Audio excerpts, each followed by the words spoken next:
नमस्कार साथियों, pro study में आपका स्वागत है। आज हम घनमूल के बारे में पढ़ेंगे। कुछ उदाहरण मैंने लिए हैं। इन उदाहरणों को यदि पूर्ण घन संख्या दे रखी है, आपको परफेक्ट क्यूब दिया हुआ है तो आप, और परफेक्ट क्यूब दिया और वो भी 6 अंकों तक है, तो आप इस विधि से आसानी से ज्ञात कर सकते हो। यहाँ पर मैं भी बताऊँगा किस तरीके से हम इनको हल करेंगे। और यदि परफेक्ट क्यूब नहीं है तो हम, जैसे मैंने कुछ संख्याएं लिख रखी है, इनमें कुछ परफेक्ट क्यूब है और कुछ में परफेक्ट क्यूब नहीं है, इनके लिए हम अलग विधि अपनाएंगे। तो पहले इनके लिए देखते हैं। मैंने संख्या ले ली 49, 30 और 39। सबसे पहले आपको क्या करना है, वर्गमूल निकालते हैं भाग विधि से। तो वहाँ पर हम 2-2 के समूह बनाते हैं। यहाँ पर हम 3-3 के समूह बनाएंगे। ये पहला समूह और ये हो गया दूसरा समूह। पहले समूह से आएगा इकाई का अंक और दूसरे समूह से आएगा दहाई का अंक। मैं यहाँ पर एक टेबल बना देता हूँ। 1 का क्यूब, 2 का, 3 का, 4 का, 5 का, 6 का, 7, 8, 9 और 10। 1 का क्यूब होता है 1 और 2 का क्यूब 8, 3 का होता है 27, 4 का होता है 64, 5 का होता है 125 और 6 का होता है 216, 7 का होता है 343, 8 का होता है 512 और 9 का होता है 729 और 10 का होता है 1000। तो यहाँ पर देखिए, 9 के लिए पहले इनका इकाई अंक देख लें। देखो, 1 के लिए इकाई अंक 1 ही आता है, 2 के लिए 8 आता है और 8 के लिए 2 आता है। ये आपस में संबंधित है। 2 के लिए 8, 8 के लिए 2। 3 के लिए आता है 7 और 7 के लिए आता है 3। 7 के लिए इकाई अंक 3, 3 के लिए इकाई अंक 7। 4 के लिए आता है इकाई अंक 4 और 6 के लिए आता है इकाई अंक 6। 5 के लिए इकाई अंक 5 आता है, 1 के लिए 1 और 0 के लिए 0 और 9 के लिए 9। यदि किसी पूर्ण वर्ग संख्या में इकाई के स्थान पर 0 है तो वर्गमूल में भी 0 आएगा। 1 है तो 1 आएगा, और यदि 5 है तो 5 आएगा, यदि 6 है तो 6 आएगा, और यदि 4 है तो उसके घनमूल में भी 4 ही आएगा। 9 है तो 9 आएगा। अब बचे अंक कौन से बचे? 2 और 8, 3 और 7। 2 के लिए 8 आएगा, 8 के लिए 2 आएगा, 3 के लिए 7 और 7 के लिए 3 आएगा, बाकी के लिए सेम ही आएगा। तो जो अपवाद है वो याद रख लीजिए, बाकी आपको याद रखने की आवश्यकता नहीं है। बस ये ध्यान रखना है कि घनमूल निकालते समय 2 के लिए 8, 8 के लिए 2, 3 के लिए 7 और 7 के लिए 3 और बाकी सब के लिए सेम ही अंक आते हैं। तो यहाँ पर देखो, इकाई के स्थान पर 9 तो घनमूल में भी इकाई के स्थान पर आ जाएगा 9। तो देखो, इकाई का अंक तो अपने पास में आ गया। अब दहाई का अंक 493। अब हमें देखना है कि 493 में किन दो घन संख्याओं के बीच में आती है। 493 में आएगा 343 और 512 के बीच में। 343 और 512 यानी 7 और 8 के बीच में। तो यहाँ से आपको छोटी संख्या लेनी है। छोटी संख्या है 7, तो हमने 7 ले ली। तो इस संख्या का घनमूल निकल गया 79। बस इतना सिंपल सा है। इस संख्या का घनमूल 79। ये देखिए 42875, ये पहला समूह, ये दूसरा समूह है।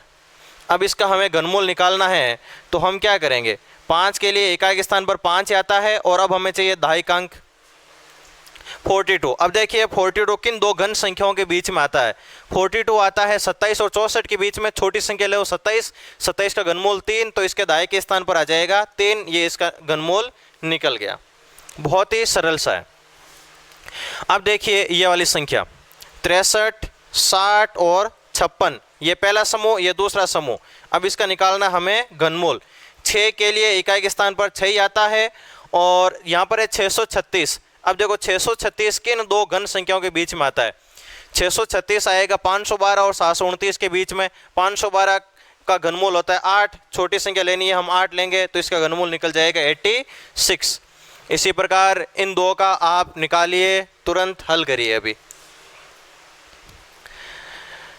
अब लेते हैं हम अगली विधि।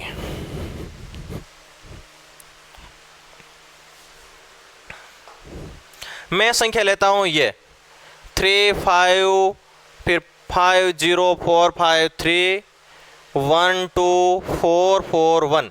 अब मुझे इसका घनमूल निकालना है, तो मैं क्या करूंगा? सबसे पहले राइट की तरफ से समूह बना लूंगा।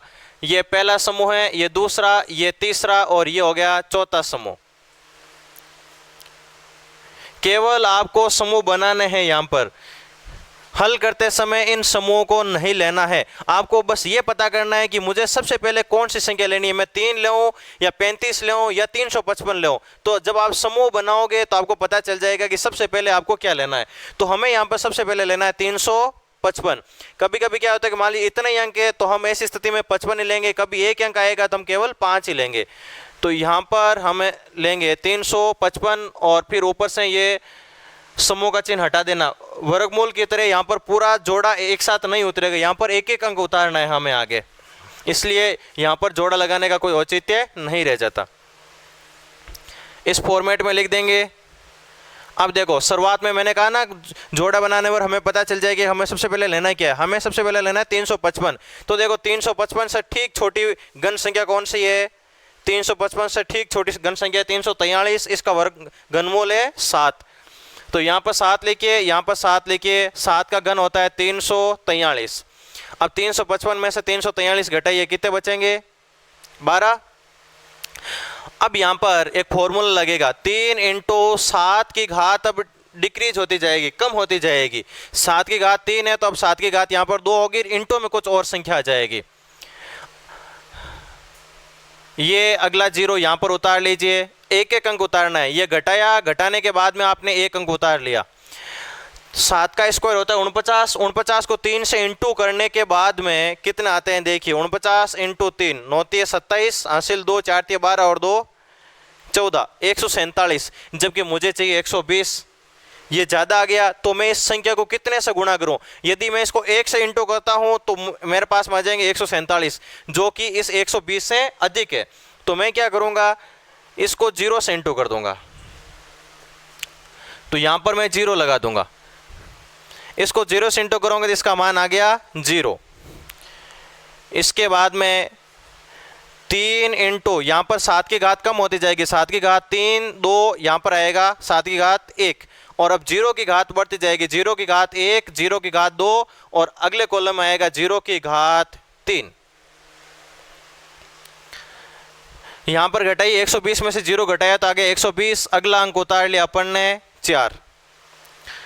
अगला अंक 4 उतारते ही इसको पूरे को देखो, 0 का स्क्वायर है, 0 का स्क्वायर 0 और ये गुणा करते पूरा 0 हो जाएगा, और घटाएंगे तो ये आएगा 12 0 4 और अगला अंक उतारेंगे 5 तो ये आ गया 12045। और यहाँ पर भी 0 का क्यूब 0 ही होता है, घटाएंगे तो 12045 तो आएगा ही, अगला अंक और उतारेंगे तो ये 3 आ जाएगा। अब देखो, अब वापस नए सिरे से प्रक्रिया शुरू होगी। बहुत ही सरल सा था यहाँ पर कि शुरुआत में आप देख लो कि आपको लेना क्या है, उसके अनुसार आप वहाँ से संख्या चुन लो, उसके अनुसार उसका घनमूल क्या होगा, 7 होगा, 6 होगा, 3 होगा, 5 4 9, आपको क्या लेना है वो ले लो। उसके बाद में आ जाएगी यहाँ पर 3 इंटू यहाँ वाली संख्या, और फिर आप इसको कितने से और से गुणा करो ताकि 120 के बराबर या फिर इससे ठीक छोटी संख्या आ जाए। मैंने यहाँ पर 1 से इंटू करवाया तो 147 आ गया, मतलब 1 से गुणा करवाते ही ये संख्या ज़्यादा हो गई, इसलिए मुझे 1 से भी कम से गुणा करवाना पड़ा। मैंने यहाँ पर फिर गुणा करवाया 0 से। फिर यहाँ पर 7 की घात कम होती जाएगी और 0 की घात बढ़ती जाएगी। जब 0 की घात 3 आ जाए तो अभी एक बार के लिए ये प्रक्रिया समाप्त हो गई, अब वापस नए सिरे से प्रक्रिया शुरू होगी। तो ऐसी स्थिति में क्या होगा, ऐसी स्थिति में होगा 3 इंटू, अब जो भी भागफल आया उसका आपको स्क्वायर लेना है। भागफल आया यहाँ पर 70 तो हम लेंगे यहाँ पर 70 का स्क्वायर, और अब देखना इंटू में क्या लेना है हमें। 70 का स्क्वायर हो जाएगा 4900 और इंटू में है 3, 49 को 3 से इंटू करने पर हो जाएगा 9 × 27, हासिल 2 4 × 12 और 2 14, 147 0 0, यानी 1,14,700 आ रहा है, जबकि मुझे यहाँ पर चाहिए 1,20,000। तो आप लगभग आइडिया लगा सकते हो यहाँ पर कि 14 का भाग 120 में कितनी बार जाता है। इससे आपको आइडिया लग जाएगा कि मैं इसको कितने से गुणा कराऊँ ताकि या तो इसके ठीक बराबर या फिर इससे ठीक छोटी संख्या आ जाए। 14 का भाग लगा 120 में, 4 7 98 होते हैं और 14 8 होते हैं 112, यानी 7 और 8, या तो 7 आएगा या 8 आएगा, देखते हैं क्या होता है। पहले 7 से गुणा करते हैं, 0 0 7 7 49 हासिल 4, फिर 7 चौक 28 और 4 हो जाएंगे 32 हासिल 3, 7 और 3 हो जाएंगे 10, यह आया 1,02,000, जबकि हमें चाहिए 1,20,000। तो हम क्या करते हैं, इस संख्या को 8 से और गुणा करके देख लेते हैं। 0 0 7 8 हो जाएंगे 56, फिर 5 8 चौक 32 और 5 हो जाएंगे 37, 8 और 3 11, 1,17,000। तो यहाँ पर 1,17,000 ये ठीक है, यहाँ पर 8 उतार दिया, 8 उतारते यहाँ पर आ रहा है 1,17,600, 1,17,600। ये अब हम इसमें से घटाएंगे, घटाइए, 3 में से 0 घटाए तो 3, 5 में से 0 घटाए तो 5, 14 में से 6 घटाएंगे तो बचेगा 8, और 9 में 7 घटाएंगे तो 2, यहाँ पर कुछ नहीं बचेगा। अब अगला अंक उतारेंगे हम 1। अब यहाँ पर तो सेम इसको देख के नीचे लिखना है, 3 इंटू यहाँ पर आ जाएगा 70 इंटू यहाँ पर आ जाएगा 8 का स्क्वायर। इतना लंबा आपको फिर करने की आवश्यकता नहीं है। यदि आपके पास में 1 2 3 4 जोड़े बने हैं तो घनमूल में अभी 4 अंक आएंगे। यहाँ पर इकाई अंक के लिए यहाँ पर 1 है तो इकाई अंक तो 1 आ जाएगा। अभी अपन को 1 अंक और लेना है, 1 अंक और क्या आ गया, यहाँ पर 8 आ गया। देखो पहले 7 का क्यूब, फिर 0 का क्यूब, अब आगे जाकर देखो 8 का क्यूब बनेगा तो 8 आ गया। अब आपको इकाई अंक लेना है तो इकाई अंक यहीं से ले लो आप, तो ये इसका घनमूल निकल गया। लेकिन ये प्रक्रिया पूरी करनी है, आपको समझना है तो देखिए इसको। बाकी घनमूल ये इतना पूरा निकालने की आवश्यकता नहीं है, तुरंत निकल जाता है। यदि आपने 1-2 स्टेप लिए हैं, यहाँ तक हल किया ना, तो उसके बाद में घनमूल निकल जाएगा। यहाँ तक हल कर लिया, 7 आ गया, 0 आ गया, 2 अंक आ गए, 2 अंक के बाद में आपको पता लगा कि 8 उतारना है, उसके बाद में इकाई से देख लो इकाई अंक क्या आएगा, इकाई अंक 1 से 1 आएगा, तो बस ये इसका घनमूल निकल जाएगा। इसको देखते हैं, 1 को पूरा करते हैं, आगे वाले आप इसी तरीके से हल करना। यहाँ पर है 8 का स्क्वायर 64 हो जाएगा, इंटू 70 को 3 से इंटू करने पर हो जाएगा 210, 21 को 4 से इंटू करने पर 84, हासिल 8, 21 को 6 से इंटू करने पर 126, 126 और 8 हो जाएंगे 134। तो ये हो गए 13,440। घटाएंगे तो यहाँ पर 1 बचेगा, 13 में से 7 घटाए तो बचाएंगे 9, सॉरी 13 में से 4 घटाएंगे तो बचेगा 9, और यहाँ पर 0, 8 में से 3 घटाएंगे तो बचेगा 5, और यहाँ पर 1। अगला अंक उतारेंगे हम 2, 3 इंटू यहाँ पर आ जाएगा 70 की घात 0 इंटू 8 की घात हो जाएगा 3।